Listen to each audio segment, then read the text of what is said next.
Menjelang laga perdana Sriwijaya FC melawan Sada Sumut FC pada hari Minggu 10 September 2023, berbagai persiapan dilakukan oleh panitia pelaksana laga home Sriwijaya FC, salah satunya mempersiapkan penjualan 8.000 tiket.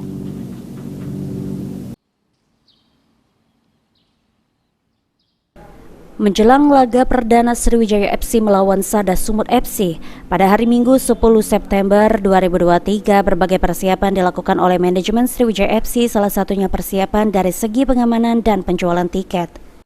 Menurut manajemen pengelola klub Sriwijaya FC Faisal Mursyid, panitia pelaksana laga home Sriwijaya FC sudah melakukan berbagai persiapan guna menyambut laga perdana Liga 2 Sriwijaya FC melawan Sada Sumut FC. Panitia sudah berkoordinasi dengan pihak kepolisian dan manajemen Gelora Sriwijaya Jakabaring. Dalam laga perdana Sriwijaya FC nanti, panitia menyiapkan 8.000 tiket yang akan dijual di sekitaran Gelora Sriwijaya Jakabaring dengan harga tiket mulai dari 60.000 hingga 150.000 tergantung dengan kategori tiket. Jadi untuk pertandingan pada hari Minggu nanti, panitia sudah melakukan berbagai persiapan, termasuk juga koordinasi dengan pihak kepolisian, pihak Jakabaring Sport City, dan lain-lain.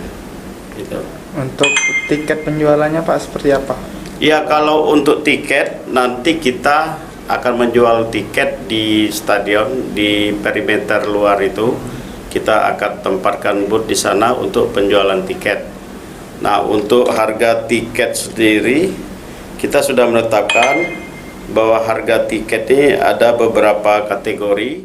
Selain itu, manajemen Sriwijaya FC juga sudah berkoordinasi dengan supporter untuk menempatkan setidaknya 100 steward di Stadion Gelora Sriwijaya Jakabaring, bertugas menjaga hal yang tidak diinginkan dalam laga home Sriwijaya FC. Eki Saputra, PAL TV.